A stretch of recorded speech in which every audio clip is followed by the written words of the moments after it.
Assalamualaikum dear students and colleagues and subscribers। आज हम इस वीडियो में प्रिंसिपल कंपोनेंट एनालिसिस के बारे में डिस्कस करें, जो एक स्टैटिस्टिकल एनालिसिस है या प्लांट ब्रीडिंग एंड जेनेटिक्स या किसी भी एग्रीकल्चर के शोबे में इसको यूज किया जाता है एज ए स्टैटिस्टिशियंस के तौर पे, या बायोमेट्री में इसको यूज किया जाता है। तो इसका बेसिक मकसद क्या है और ये क्यों यूज किया जाता है, एक तो हम थोड़ा सा स्टार्ट में ही डिस्कस करेंगे। फिर इस कंप्लीट वीडियो में आपको डाटा एंट्री से लेकर इसको सॉफ्टवेयर से एनालिसिस कैसे करते हैं फ्री ऑफ कॉस्ट अवेलेबल जो सॉफ्टवेयर है मिनीटैब वर्जन उसका 17 उससे, और इसके अंदर जो डाटा एंटर करते हैं उसकी एक्सेल शीट या जो भी आपके पास कोई भी डाटा है रिसर्च ट्रायल का डाटा, उसमें इसको किस तरह से पुट किया जाता है। थोड़ा सा ये एक ट्रिकी है और स्टूडेंट्स के लिए डिफिकल्ट टास्क होता है। ये जो भी हमारे कोलीग्स रिसर्च कर रहे होते हैं, रिसर्च प्रोजेक्ट्स वगैरह जो भी, तो उसमें इनको ये बड़ी मुश्किलात पेश आती हैं। देन उसके बाद फिर ये रिजल्ट्स की तरफ जाते हैं। अब अगर कोई स्टूडेंट या कोई रिसर्चर रिसर्च खुद करे और पूरा एक्सपेरिमेंट ट्रायल करे, उसके बाद एनालिसिस किसी और से करवाए, तो उस में जो रिजल्ट्स आते हैं उनमें काफी डिफरेंस होता है और उसकी समझ से बाहर होता है। जो किसी को अगर प्रेजेंट करना हो या किसी प्रेजेंटेशन देनी हो किसी भी कॉन्फ्रेंस या वर्कशॉप्स में जाके, या अपने ही रिसर्च वर्क को किसी के सामने प्रेजेंट करना हो, तो इसमें हेजिटेशन फील करता है। तो इस वीडियो को देखने के बाद ये तमाम आपका जो मुश्किलात हैं, कन्फ्यूजन है, वो खत्म हो जाएगी। तो आइए देखते हैं कि किस तरह से इसको करते हैं और इसका मकसद क्या होता है। इसका जो मकसद होता है कि एक स्टैटिस्टिकल प्रोसीजर है जो कि आपके लार्ज डाटा सेट को वो एक समराइज उसमें करके दे देता है, कि जिस तरह एक मीन टेबल बड़ा सारा हो या काफी एक बिग डाटा हो जो एक स्प्रेड हुआ पड़ा हो मुख्तलिफ शीट्स के ऊपर, उन सबको समराइज करके आपको इजीली और अंडरस्टैंडिंग विजुअलाइज फॉर्म में ये दे देता है। और इसको करते कैसे हैं, मैं आपको यहाँ डाटा दिखाऊंगा एक्सेल शीट में, तो किस तरह से इसको ये करते हैं। अब यहाँ देख रहे हैं कि मेरे पास 100 जीनोटाइप्स है, 100 किसी भी प्लांट की या कोई भी आपके पास एक्सपेरिमेंट है उसका जो जर्म प्लाज्म है, या कोई डाटा है, या कोई इंडिविजुअल्स हैं प्लांट्स के, या किसी भी सैंपल्स के इंडिविजुअल्स, मतलब जो एक सैंपल नंबर 1 कह लें, तो हमारे पास यहाँ एक प्लांट्स जीनोटाइप्स है, उसकी मुख्तलिफ वैरायटीज हैं। तो इनको हमने यहाँ कोड किया है कि किस तरह से इनको हमने करना है। अब यहाँ देख सकते हैं आप हमारे पास के 100 जीनोटाइप्स है। इसमें मैं यहाँ आपको जूम करके भी दिखा देता हूँ। ये 100 जीनोटाइप्स G1 G2 G3 से ऑनवर्ड ये सारी मूव कर रही है, ये 100 जीनोटाइप्स। अब यहाँ तक हमारे पास 100 जीनोटाइप्स ये एक सीरियल में आपने इस तरह रख देनी है। उसके बाद आपकी चाहे बैकअप पे रेप्लिकेटेड डाटा हो या प्लांट वाइज डाटा हो या मुख्तलिफ लोकेशन का डाटा, जो भी उन सब का मीन चाहिए। तो हमारे पास यहाँ कोई और ड्राउट या सैलिनिटी या हीट स्ट्रेस या कोई और लेवल या नॉर्मल हमारे पास वो नहीं है, सिर्फ एक नॉर्मल ट्रायल का डाटा है। तो उसका बैकअप पे मुख्तलिफ उसकी रेप्लिकेशन थी, फिर हर रेप्लिकेशन के अंदर डिफरेंट प्लांट्स थे जिनका हमने मीन लिया हुआ था। तो बहरहाल इन शॉर्ट यहाँ जस्ट मीन डाटा यूज होगा। जीनोटाइप 1 उसका इस ट्रेड के लिहाज से ये ट्रेड ये सपोज डाटा है सारा, यहाँ जस्ट एक टेस्ट दिखाने के लिए मैं आप लोगों को दिखा रहा हूँ कि इसके अगर रिजल्ट्स जो भी हैं वो उस रिजल्ट्स पे नहीं जाना हमने। ये एक ट्यूटोरियल है जो आपको दिखाया जा रहा है। यहाँ मैंने एप्लीकेशन लिख दी है ऐसे ही रैंडमली कि कोई भी एक ट्रेट है, आप यहाँ अपना ट्रेट 1 पैरामीटर 1 या कैरेक्टर 1 या लेवल 1 जो भी आप लिख सकते हैं जिसका आप कर रहे हैं। तो यहाँ आपने ट्रेड के नेम लिख देने हैं, जितने भी ट्रेड्स हैं आपके 1 2 3 एंड सो ऑन 100 प्लस तक जितने भी ट्रेड्स हैं। ये सॉफ्टवेयर इस चीज को बॉदर नहीं करता कि जीनोटाइप्स इतनी होनी चाहिए या ट्रेड्स इतने होने चाहिए, जितने भी हैं आपके पास। तो यहाँ उनका मीन डाटा है 16.87, जो भी है मिलीग्राम है, ग्राम्स है, फीट है, सेंटीमीटर्स है, केजीज है, जो भी है, इस चीज से आपने नहीं जाना। आपका जो भी डाटा होगा आपने जस्ट यहाँ मीन लिखने हैं, और इस तरह दूसरे ट्रेड के मीन लिखने हैं, और इस तरह तीसरे ट्रेड के एंड लास्ट उसकी यहाँ एब्रिविएशन यूज करने हैं। यहाँ थोड़ा सा ये ख्याल करना है कि तमाम जो है ना यहाँ पर कैपिटल वर्ड यूज करने हैं। ये थोड़ा सा आप देख लें, सॉफ्टवेयर इस चीज को सेंसिटाइज करता है कि सेंसिटिव है। यहाँ आपने एब्रिवेटेड वर्ड यूज करने हैं और इनके अंदर डॉट भी नहीं लगाना और नंबरिंग भी नहीं करनी कि जिस तरह ट्रेड 1 लिख दें, ट्रेड 2 लिख दें, आगे 2 इस तरह भी नहीं करना, और पॉइंट 1 पॉइंट 2 भी। इसके डिफरेंट वर्जन सॉफ्टवेयर के हैं। कुछ वर्जन इस चीज को एक्सेप्ट कर लेते हैं और कुछ वर्जन जो है वो इस चीज को नहीं वो एक्सेप्ट करते हैं और जब रिजल्ट्स आते हैं तो वो एरर दे देते हैं आगे। तो इस तरह से आपने ये शीट देख सकते हैं, मैं यहाँ आपको मूव करके दिखा भी रहा हूँ। तो ये इस तरह से आपने बनना है। जो कॉलम बनाना है, अगर यहाँ आपको शो नहीं हो रहा तो मैं जूम करके भी यहाँ आपको दिखा सकता हूँ कि ये देख ले। ये पहला जो है जीनोटाइप्स का है, ये जीनोटाइप्स, फिर कॉलम, फिर उसके बाद अगर यहाँ देखें तो ये जीनोटाइप 1 2 3 इस तरह से जा रहा है। इसको भी कैपिटल में लिखना है आपने, यहाँ जो स्क्रीन पे मूव हो रहा है और आपको यहाँ दिखाया जा रहा है। तो ये इस तरह से आपने शीट बना लेनी है। अब इस शीट को करना क्या है, इस शीट का डाटा यहाँ से आपने कॉपी करना है। जैसे मैं यहाँ कॉपी कर रहा हूँ, तो ये कॉपी करने के बाद सारे डाटा को ख्याल करना है। सम टाइम कुछ रोज सेलेक्ट होती है, कुछ नहीं होती। तो ये सारा इस तरह से कॉपी करने के बाद आपने जाना है mini tab software. Mini tab का जो होगा आपके पास इस तरह से ही होगा वर्जन, ये जिस तरह आपको शो हो रहा है, ये इस तरह का उसका निशान बना होगा।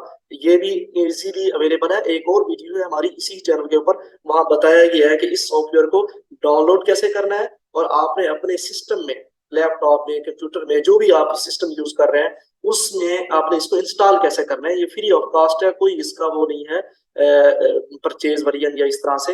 ये इजीली एक्सेसिबल है एवरीवेयर फॉर एवरीवन। तो इस तरह से इसको आपने ओपन करना है। हमारे पास ऑलरेडी इंस्टॉल्ड है आज की डेट में। तो यहाँ आपने ये ऑलरेडी डाटा मैंने यहाँ पुट किया हुआ है, आपने नहीं करना। यहाँ मैं एक बार करके दिखा, इस तरह से आपको विंडो शो होगी जिस तरह आपके पास ये शो हो रही है। आपने यहाँ डाटा वो पेस्ट कर देना है जैसे मैंने यहाँ कर दिया। तो यहाँ जीनोटाइप, सीसी, एनटीपी, एफएलए, ये सारी चीजें आ गई। और यहाँ से G1 से ऑनवर्ड ये एक बार चेक कर लेना है कि सारी चीजें यहाँ आ गई हैं, क्लियर हो गई हैं। तो यहाँ से ये देख सकते हैं ये 100 जीनोटाइप्स तक ये तमाम डाटा, अगर यहाँ मैं कर्सर मूव करके दिखा दूं, ये तमाम, ये लास्ट जो है वो G20 तो G100 और इस तरह से ये आ गई है। ये मूव करके आपको दिखाया जा रहा है, ये देखें लास्ट जो जीनोटाइप्स थी और इसका उनके ट्रेड्स थे।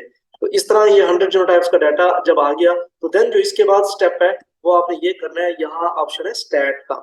ये अगर स्क्रीन मूव जूम हो रही हो तो आपको नजर आ रहा होगा कि ये स्टैट जिसको मैंने हाईलाइट किया, इस ऑप्शन पे जाना है आपने, स्टैट वाले ऑप्शन पे। स्टैट पे क्लिक करना है। स्टैट के बाद काफी सारे इसके ऑप्शंस हैं कि इसमें आपने क्या क्या करना है।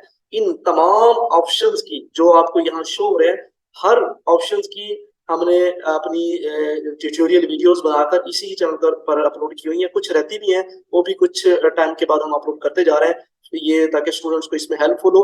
मेन ये होता है कि डाटा शीट कैसे बनानी होती है और उसको उस सॉफ्टवेयर में एज ए कमांड के तौर पे अपलोड कैसे करनी होती है, फिर उसके बाद हर चीज इजी होती है। ये छोटा सा स्टेप होता है जो रिसर्चर के लिए इजी। हालांकि एक्सपेरिमेंट खुद कंडक्ट करते हैं, किसी का एक्सपेरिमेंट 2 साल का, किसी का 4 साल का, सब कुछ खुद करते हैं। लेकिन क्या प्रॉब्लम क्या होता है, ये छोटी सी चीज जो एक टेक्निकल है ये नहीं आती, तो देन वो दूसरों के सारे वो सारा करते हैं और रिजल्ट्स लेते हैं उनसे। तो ये इस तरह से छोटा सा ये देख के वीडियो, ये ट्यूटोरियल, या हमारे चैनल पे तमाम वीडियो विजिट करके आपके सारे प्रॉब्लम ये हल हो सकते हैं। अगर फिर भी कोई इश्यू आ रहा हो तो हमें उनसे ईमेल पे और व्हाट्सएप पे आप रब्ता भी कर सकते हैं। किसी भी किस्म की आपको अगर इन जो स्टैटिस्टिकल एनालिसिस है, खासकर बायोमेट्री या एग्रीकल्चर में जितने भी हैं, तो आप इनसे हमसे हेल्प ले सकते हैं। तो आपने करना है क्या है, ये स्टैट जैसे ही ओपन होंगे तो बेसिक स्टैटिस्टिक्स, रिग्रेशन, एनोवाज, सारी चीजें ओपन होंगी। मैं यहाँ आपको जूम करके भी दिखा सकता हूँ कि ये देखें। इसको ओपन करने के बाद ये सारे ये मल्टीवेरिएट आपने जाना है यहाँ मल्टीवेरिएट पे, जिसको मैंने हाईलाइट किया हुआ है। ये मल्टीवेरिएट पे जाना है आपने। मल्टीवेरिएट पे स्टैट के बाद ये मल्टीवेरिएट पे चले गए। मल्टीवेरिएट के बाद फिर देन इस तरह से ऑप्शन होंगे, ये देन इस तरह से ऑप्शन सारे सारे होंगे। तो आपने करना है क्या है इनको, इसमें प्रिंसिपल कंपोनेंट एनालिसिस भी है, फैक्टर एनालिसिस भी है, आइटम एनालिसिस भी है। इन तमाम के फर्दर फिर हम अलग अलग किए हुए हैं लेक्चर्स। तो अब हमारा जो आज का है लेक्चर्स वो है principal component analysis. Principal component analysis, इसी को आज हम फाइंड आउट करेंगे कि किस तरह से है। तो स्टैट में जाना है, स्टैट के बाद multivariate analysis, then principal component analysis. Principal component analysis के बाद फिर इस तरह से ऑप्शन शो होते हैं आपको कि ये जो आपके ट्रेड्स थे ये वाले, अगर यहाँ क्लियरली नजर आ रहा हो आपको, ये जो ट्रेड थे आपके ये वाले, ये कॉलम 2 में, कॉलम 3 में, कॉलम 4 5 6 7 8 9 10 11, तो ये जितने भी थे यहाँ शो हो रहे हैं विद नेम। आप यहाँ से वो आपके पूछ रहा है कितने ट्रेड से आपके, तो आपने यहाँ लिख रहा है 10 ट्रेड है टोटल, क्योंकि कॉलम 2 से शुरू हो रहे हैं, कॉलम 11 तक जाते हैं, वेरिएबल 10। और यहाँ लिखना है नंबर ऑफ कंपोनेंट्स, सॉरी यहाँ जो 10 लिखा है यहाँ 10 लिखना है, number of components 10 variable, variable के बाद फिर इस तरह से आपने करना है। एक बार मैं फिर सबको दिखा दूं ताकि सबको क्लियर हो जाए। मल्टीवेरिएट में जाना है, प्रिंसिपल कंपोनेंट एनालिसिस में जाना है और इन तमाम को इस तरह से सिलेक्ट करना है। यहाँ सिलेक्ट का बटन मौजूद है, यहाँ इसको सिलेक्ट करना है। सिलेक्ट करने के बाद ये सारे सीसी टू एमजी MSGW, पहले पहला सीसी था, यहाँ सीसी से लेकर MSGW तक चले गए और number of components to compute total 10 है। इसमें से कम भी कर सकते हैं आप। टोटल यहाँ कोरिलेशन, ये जूम करके सारा चीजें आपको दिखा रहा हूं मैं कि ये देखिए यहाँ वेरिएबल्स, कंपोनेंट, कोरिलेशन, आपने यहाँ टोटल 10 थे। 10 सेलेक्ट करना है। 10 सेलेक्ट करने के बाद फिर यहाँ ग्राफ का ऑप्शन है एक, ये देख सकते हैं आप, ये ग्राफ का ऑप्शन। इस ग्राफ के ऑप्शन को भी आपने क्लिक करना है। ये बार बार मैं आपको दिखा रहा हूँ, ये नहीं भूलना। ग्राफ में तमाम बेसिकली दो ही मेन ऑप्शन होते हैं।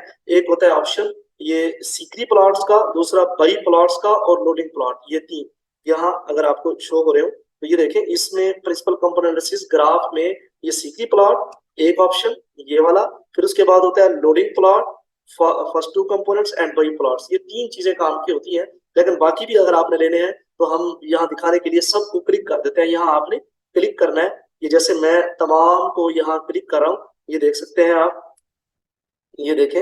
ये क्लिक करने के बाद तमाम को क्लिक करना है। ऑर्डर प्लॉट को मैंने अभी अनक्लिक किया हुआ, इसको भी आपने क्लिक करना है इस तरह।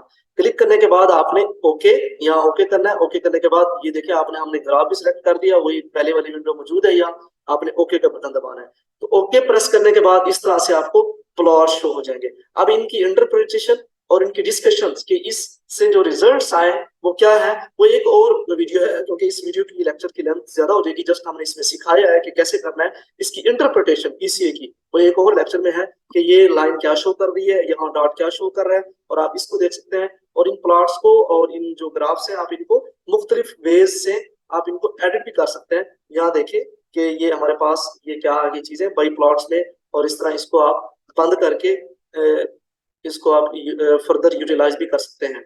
इसको मैं अभी सेव नहीं कर पा रहा, तो जस्ट दिखाने के लिए आपको और प्लॉट भी दिखाने हैं। ये लोडिंग प्लॉट है तमाम ट्रेड्स का, जो 10 के 10 ट्रेड थे। और ये वाला स्कोर प्लॉट है, और ये सीक्री प्लॉट है। सीक्री प्लॉट ये जो इंडिकेट करता है सिग्निफिकेंस लेवल को, या जो भी उसकी इंटरप्रिटेशन नेक्स्ट फर्दर में है। तो यहाँ आप क्लिक करके जो भी आपके जीनोटाइप्स थी, यहाँ आप कस्टम में या ऑटोमेटिक्स में या ग्रुप्स में, तो आप यहाँ जा सकते हैं कि ये जो जीनोटाइप 1 वाला था, अप्लाई सेम ग्रुप या जो भी था, तो आप इसको यूटिलाइज कर सकते हैं कि यहाँ जो डॉट डॉट शो है, तो यहाँ तमाम जीनोटाइप्स के नेम मौजूद हो जाए। तो ये ग्रुप्स में आप जीनोटाइप 1 के अंदर थे हमारे कॉलम, तो ये सारे हो गए। तो यहाँ आप देख सकते हैं कि यहाँ से ना ये मुख्तलिफ कलर शो हो गया जीनोटाइप्स के, कि क्या क्या कलर है क्या नहीं। तो यहाँ हम इनको नंबर भी कर सकते हैं कि हमारे यहाँ नंबर आ जाए। ये जीनोटाइप्स जो मुख्तलिफ उसमें है क्लस्टर्स में या जो भी उसमें आई हैं, तो यहाँ वो शो हो जाती हैं। तो ये आप देख सकते हैं कि इसने क्या इंडिकेट करता है कि ये किस स्केयर में है। ये एक्स एक्सिस पे पॉजिटिव है, एक्सिस पे नेगेटिव है। ये तमाम चीजें आपको भी अगर आपको इंटरप्रिटेशन आती है तो कर सकते हैं, नहीं तो हमारी उसमें देख सकते हैं। तो ये एक तरीका हो गया कि जिसमें ये सारी चीजें आ गई। और दूसरा, अगर आपको इसकी न्यूमेरिकल वैल्यूज चाहिए, वो भी यहाँ मौजूद है तमाम तमाम। ये तो ग्राफिकल फॉर्म्स था ना। ग्राफ के अलावा ये हमारे वेरिएबल्स तमाम, ये आप देख सकते हैं। यहाँ जूम करके आपको दिखा देते हैं। ये देखें, ये जिसकी एगन वैल्यू या एजन वैल्यू जो भी बोलते हैं इसको, तो ये सारी मौजूद है। प्रोपोर्शन है, क्यूमुलेटिव वेरिएशन है, और ये तमाम वेरिएबल्स हैं कि PC1 क्या आया है, PC2 क्या आया है, किसकी वैल्यू ज्यादा है, किसकी नेगेटिव है। ये इसका कोरिलेशन मैट्रिक्स भी आ गया है, और तमाम चीजें यहाँ हमारे पास इसकी मौजूद है, और ग्राफ्स भी आ गए। ये कंप्लीट प्रिंसिपल कंपोनेंट एनालिसिस यहाँ मौजूद है। और इस स्टैट में जाने के बाद यहाँ और भी बहुत सारी चीजें हैं जो हमारे फर्दर इसमें मौजूद है। हमारे चैनल के ऊपर कुछ हमारी रहती है, वो बना के हम आपको सेंड कर देंगे। अगर आपको प्रिंसिपल कंपोनेंट एनालिसिस के रिलेटेड किस तरह से इसको परफॉर्म करते हैं उसके रिलेटेड कोई क्वेश्चन हो, तो आप इसी ही वीडियो के कमेंट्स में हम पूछ सकते हैं। उम्मीद है आपको प्रिंसिपल कंपोनेंट एनालिसिस परफॉर्म करना समझ आ गया होगा, और इजी भी है ये, और सिंगल 2 से 3 स्टेप्स में है। तो मिलते हैं एक नेक्स्ट वीडियो में नेक्स्ट लेक्चर के साथ। तब तक के लिए अल्लाह हाफिज।